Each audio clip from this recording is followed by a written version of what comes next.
Hi everyone, my name is Stephanie Paul of Paul's Covered Calls. I did the COVID pivot and so can you. I essentially went from doggies to dollars. Hi everyone, this is me, Stephanie. So I'm going to take a moment to share with you that I had a doggy business, 6 figures, moved, knew that my business would be drastically reduced with the move, but with COVID, it went to 0.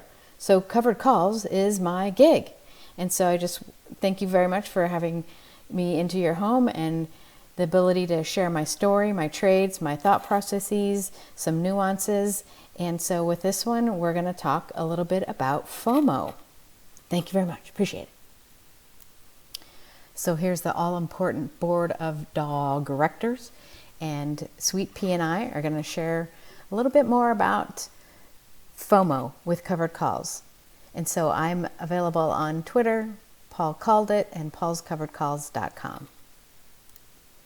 So I allude to this in my What is a Covered Call presentation, and it deals specifically, this one deals specifically with FOMO, because if your shares are assigned, that meant that your strike price is under the share price. So you missed out on a little bit of something, and I have some graphs to do that.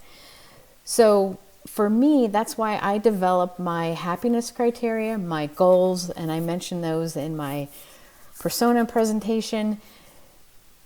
And those aspects are my way of still participating in Covered Calls.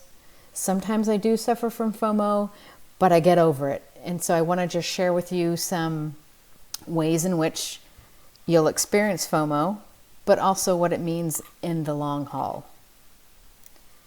So here's the graph that everyone's familiar with, limited profit. And so I just want to give you some examples of some actual trades that I've done.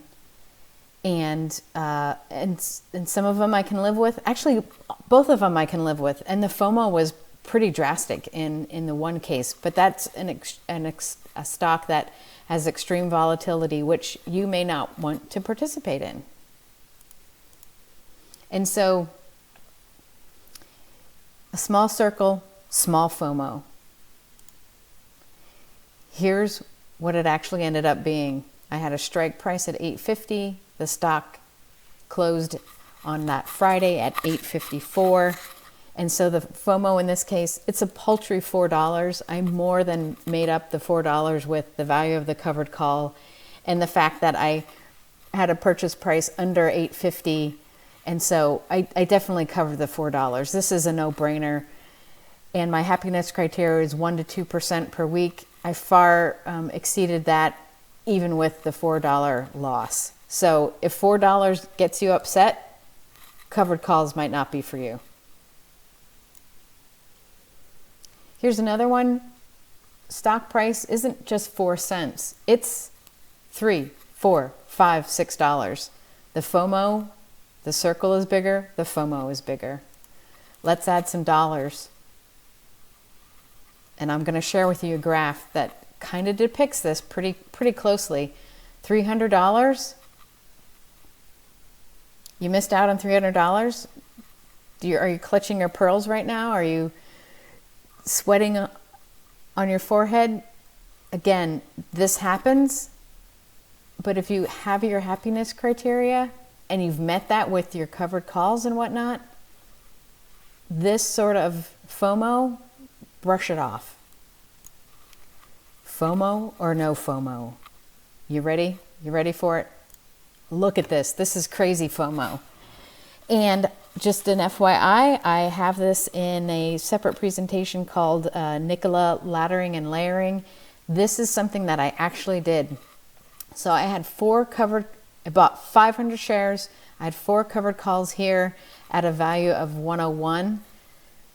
It was in excess of 4.5%.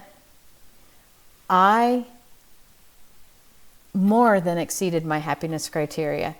But the one thing that I did was I kept 1 covered call available just in case there was an uptick in the price. And there was.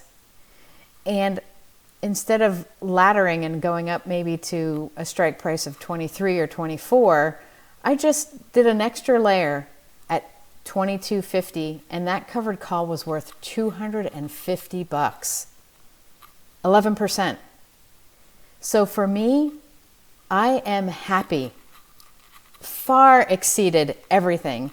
And if you go to my NKLA presentation, I made over $700 this week just in this trade alone. Now, was there a lot of FOMO? Did I miss out? Could I have purchased it and sold it up here? Absolutely. But it is rare that you're ever going to get your bottoms and your tops exact. So for me, covered calls, that $700, 700 plus, went into my bank, went into my brokerage firm, and it stayed there. And this trade was done the week of November 16th with a expiration on November 20th. And so here we are, NKLA's at 26 back in mid-November. Where's NKLA now? Right there, January. It's 1872. The date of this presentation is February 24th. NKLA's at 21.16.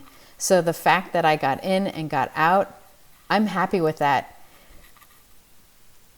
Foresight, do we have 20/20 vision? No, but I have to tell you that my happiness criteria was met, my goals are being met, and so even though I missed out on the FOMO right here, I'm so happy I got in and I got out, and I'm not afraid to have my shares assigned. So if you have heartburn here at 350, covered calls may not be for you. If you have heartburn at $4 right here, covered calls may not be for you. But I'm telling you, even though I experienced this FOMO, this week I made over $700, and that made me very, very happy. So develop your happiness criteria, develop your goals, and know that you're not going to be perfect. Take a deep breath, because you get to do it all over again next week. So thanks again for this quick little presentation on FOMO and how it relates to you. Please comment, please subscribe. I'm on Twitter at Paul Called It, or Paul's Covered Calls. Again, my name is Stephanie, and I appreciate your time and letting you share my comments and thoughts about FOMO. More to come, more to share. And then lastly, a quick disclaimer, my opinions are my own, my thoughts are my own, my processes are my own, just merely a guide for you to develop your own protocols. All right, thanks so much, and see you Monday.